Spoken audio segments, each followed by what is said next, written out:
Kategori 3 itu 600.000. Kategori 2 1,2 juta. Kategori 1 2,5 juta. Dan untuk VIP Barat dan Timur 4,250 juta. Jadi rata-rata kurang lebih harga tiket tetap di 1 jutaan.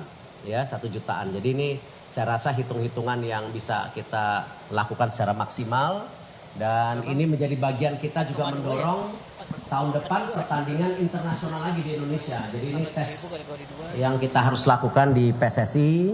Selain kita mempunyai pertandingan-pertandingan memperbaiki ranking kita, ya, tetapi juga ada pertandingan kelas dunia yang kita ngetes nyali kita. Dan tentu saya mohon dukungan daripada supporter masyarakat sepak bola untuk bisa mensukseskan pertandingan internasional kelas dunia yang ada di Indonesia. Mungkin dari saya itu sekian. Ada yang mau tambahkan? Dari pihak tiketing? Cukup, nanti tanya jawab sendiri ya. Silakan dari media. Ya. Silakan kalau ada yang bertanya. Selamat sore Pak Erik, saya Majid dari Tribun News. Mungkin yang kita tanyakan karena tiket ini banyak dicari oleh para penonton.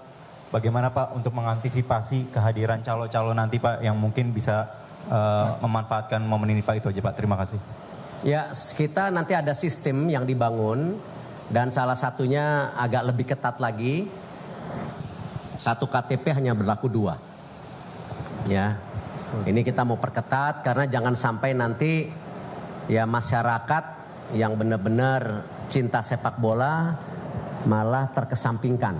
Nah, ini yang kita jaga dan kita harapkan dengan sistem yang sedang dibangun ini bisa terjagalah mudah-mudahan gitu.